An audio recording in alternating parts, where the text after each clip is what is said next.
Yo guys, how you all doing today? It's me, it's Money75 guys. I'm back for another video. Crazy couple of days being a Hibs fan, eh?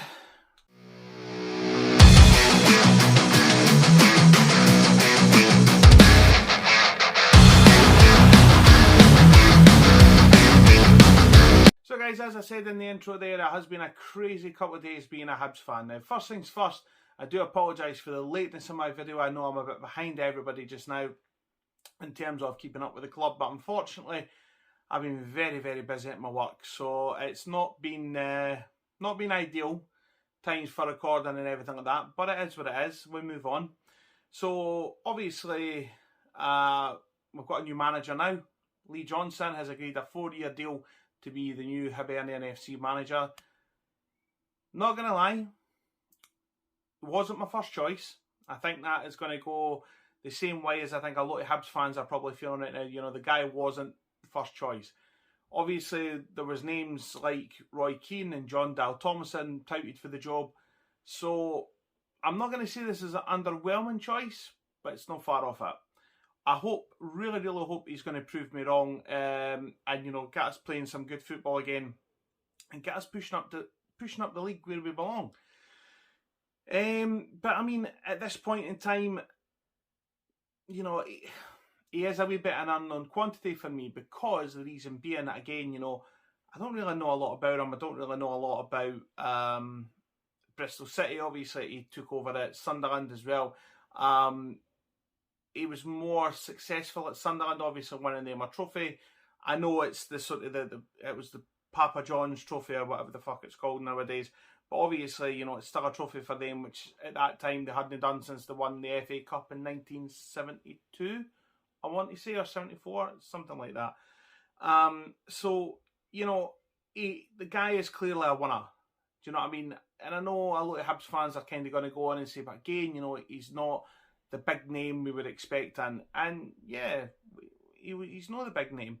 But again, we've got to stick by this guy. You know, we've got to give him our full support. We have to see what he brings to the table. The good thing, and it is a good thing, I suppose it's a good thing about the timing of things, is the fact that he now has a full pre-season to get his ideas and his ideologies into the team that we've got, whilst building, whilst promoting from within, whilst strengthening as well, which is all the things at the end of the day said that he was going to do.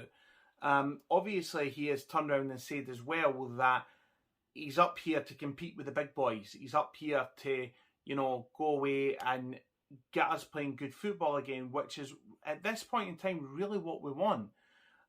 It's no secret that watching Hibs recently has been a wee bit of a bore. It has been really, really difficult to watch them at times, and it's just not been great.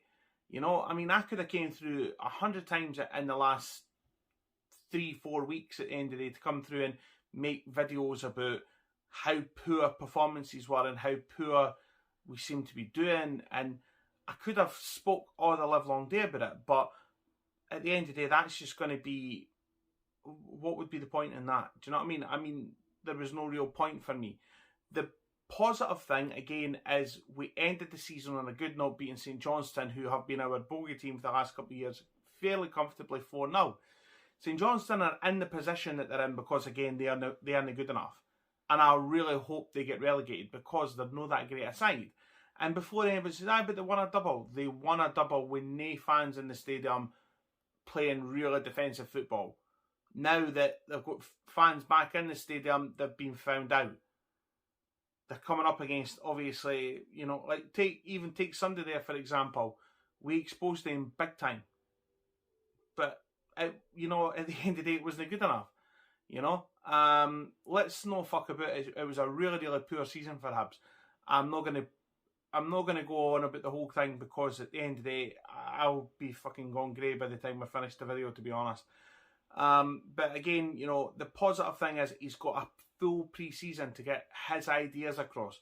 Obviously, as I say, when you listen to the guy, he's saying the right things. The ideas are right.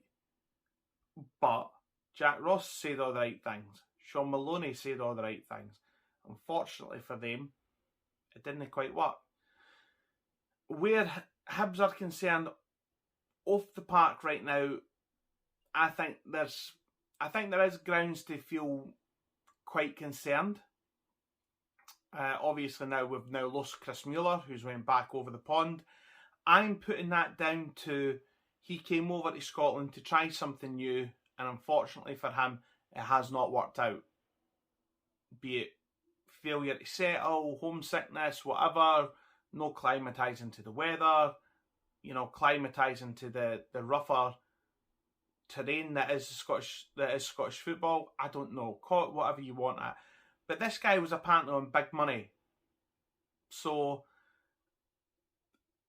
I mean, again, it kind of begs the question, why did we sign him in the first place? Obviously, he came highly recommended. Now, again, who made this signing? Was it Ron Gordon himself? Was it his son, who's head of recruitment? Was it him? Was it, trying to build an establishment between the US market and Hibs? Who knows? I mean, but it didn't work.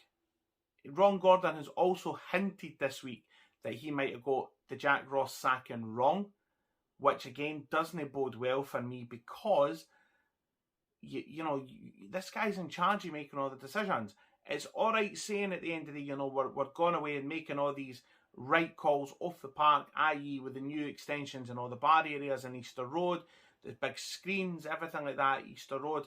It makes no difference to us at the end of the day, because let's be honest, if we've not got the product on the park, then we'll probably not got to go. Listen, this is coming for me as well. I've renewed my season ticket for next season, and I'll always renew my season ticket. I've been a season ticket holder now for 30 years. I started going to matches when I was 4, and this is me, I'm on 30 years now, you know what I mean? So, I mean, I've seen some shite at Hibs. I've seen bad times at Hibs, and I've seen good times as well. But as I say, I mean, off the park right now, there is a lot of red flags for me. And I hope at the end of the day, Lee Johnson coming in, maybe he is the stability that we need. Maybe he is the calming sort of factor that we all need here, rather than being the deterrent. He's the solution. You know what I mean? I don't know. I don't know how it'll all go. I don't know how he'll play the game. I've been pulling up as many clips on YouTube as I can of Bristol City and Sunderland just to see how they played football. That it's been nice, kind of refreshing watching them, I suppose. But at the end of the day, again, it doesn't matter. Do you know what I mean? All these things that happen sort of down south, up here, it's completely different. That's what I've actually found with, like, for example, when Heckingbottom was manager, I think he vastly underestimated what Scottish football was. I think he thought it was going to be a doddle, and it turned out not to be. And I think that said quite a lot where his signings were concerned, i.e. the likes of your Chris Maxwell's, your Josh Vella's. They came up here thinking that it was going to be an absolute doddle. The likes of Christian Deutsch, he's stayed at Hibs now. He's made over 100 appearances for Hibs and scored 37, 38 goals, whatever it was. But he at one point in time was looking like he was absolutely dug meat. And he's turned it on. Joe Newell's another one. Came up when Heckingbottom was manager, looking like he wasn't going to do much, and he's stayed on, and in my opinion is a quality player. I agree with what Johnson said, that we have got quality within, but we need to promote and we need to strengthen. Who that is going to be, I don't know. I would really like to see a lot of these young lads coming through, the likes of your Ethan Laidlaws, your Murray Johnsons as well, who's a cracking young goalkeeper, by the way. There's a lot in that youth development team, but the difference between boys football and men's football is night and day. We need, in my opinion, and I said this for the likes of Melkerson as well, Melkerson needs somebody up with him. He needs somebody like a Mixu character up there beside him who's going to do all the battling for him, who's going to create gaps for him to exploit. Do I still think Melkerson's going to come good at Hibs? I think he's had really, he's missed 2 open goals at Hibs this season, which doesn't, of course, bode well. But at the same time, he showed in the Scottish Cup against Motherwell what a good player he is. So we're just going to have to wait and see. We're just going to have to wait and see how things go, and we'll just wait and see how things are. But as I say, guys, that's my reaction to a lot of the things that have been happening in the last couple of weeks. I know, again, It's taken me a wee while, but unfortunately my work life is just taken over right now. You know, I'm coming home at night and I'm just exhausted, and I just, be honest, just want to go to bed. You know, and then obviously throw into the facts, as I say, I've got a young daughter there that needs looked after, and trying to obviously keep in touch with as many people as I possibly can. It's been a really busy couple of weeks, so that's why I've not been uploading. But as I say, that in a snapshot is kind of where I am with Hibs just now. So yeah, I'll leave the video there just now, guys. If you've liked it, please by all means at the end of the day stick a like and give the video a thumbs up. Stick a like, that doesn't sound right. Please by all means give the video a thumbs up. That really helps me out when you do that. If you're new around here, subscribe to the channel, Moneyminute75, and we'll just see what the summer brings. But until then, guys, take care.